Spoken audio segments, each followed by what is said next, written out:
Yeah, g'day YouTubers, Tinker O'Toole again here with another video. Today we're going to talk about sharpening your axe and reprofiling your axe. Now we'll just go over the reprofiling. Let's just say, and I had to reprofile this axe. It was damaged on the end because there was a stump, there was a tree that I had to drop down. It was all eaten by termites and I had to get the stump out. And I did that and I ended up damaging the edge along here by 1 millimetre or so because I hit some stones while removing some of the side roots.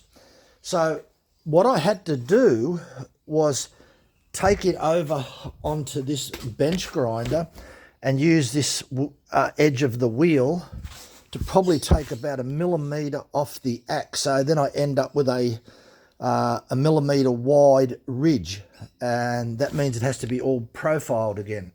Now the best way to reprofile it, I find out anyway, is I don't want to use a file. I'll be there all day, so I use a flapper wheel on an angle grinder. These are just emery paper attached to a wheel.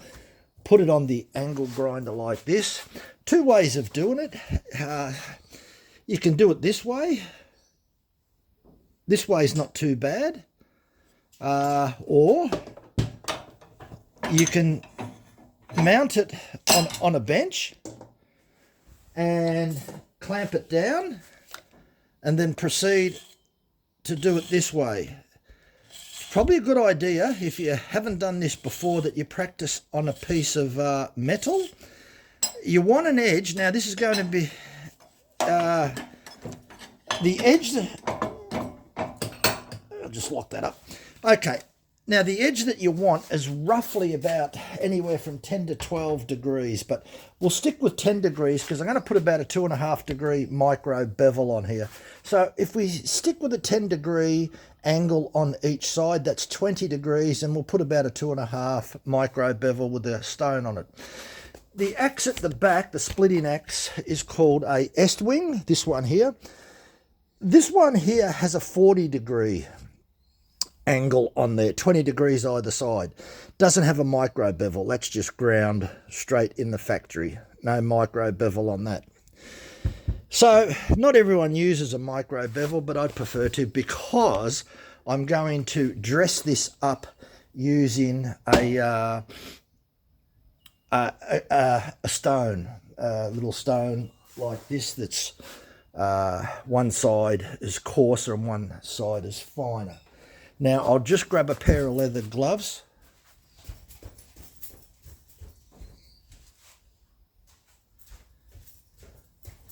Got myself a pair of leather gloves. So let's just say that you've dressed up either side. It's not a bad idea to count the swipes. If you're using the same amount of pressure, let's just say you gave it about 10 swipes this side, 10 swipes that side. Just keep going backwards and forwards, trying to maintain that center line until it feels a little bit sharp and the profile looks nice and even. Now you can finish this off and get it much better using a file. So make sure you put your leather gloves on, because if you slip, this will slice you open. So I must wear leather gloves. Get yourself a file about 10 inches long. You can get different sizes. You don't want coarse, you want medium to fine. You might want to start off with a medium file and switch to a finer one. And in the arc, maintain the angle. You'll probably have to guess, because I don't have a... you can get a gauge called an axe angle gauge. It has little slits in the round gauge. It's about 2 inches round, has these little slits in it from 15 degrees roughly to 45, and you can check your angle. So you're going to have to guess roughly 10 degrees. So do it this way.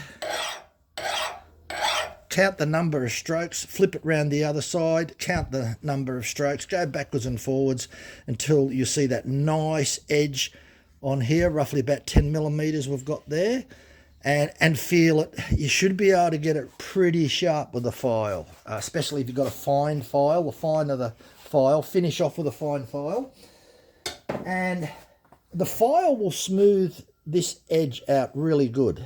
And that's what you want to do. Smooth out the edge, take all the scratches out of it, so it almost looks like it's polished. So you can achieve that just by taking your time.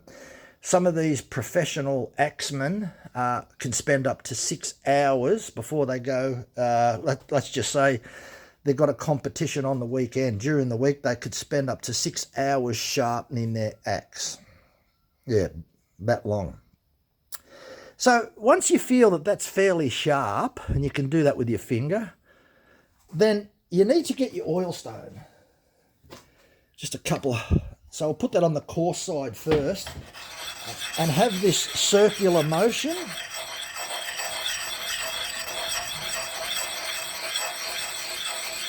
I've already done this for about 15 minutes. So now the other thing is I'm going to tilt this over slightly a little bit more. If you remember before, I said try and keep an angle of about 10 degrees. So I'm going to tilt this over about another 2.5 degrees either side, so I end up with a axe angle, a total angle of 25 degrees. So that'd be 12.5 degrees each side. Doesn't matter if you're out by a couple of degrees, you're not in a competition. And now I'm going to finish off with some swiping backwards and forwards. And then I'm going to oil it on the finer side. Some people actually get a leather strap and finish off with a leather strap. Used to see the barbers with the razor with the leather strap. Puts a nice fine polish on it. As I said, some of the axemen spend hours doing this.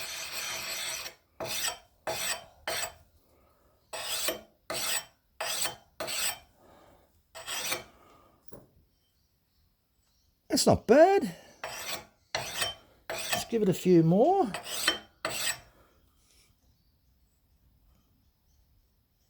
A little bit more there. That's not bad.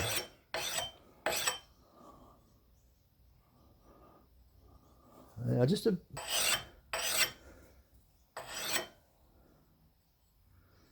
that's pretty sharp. Pretty happy with that. So if we wipe that clean.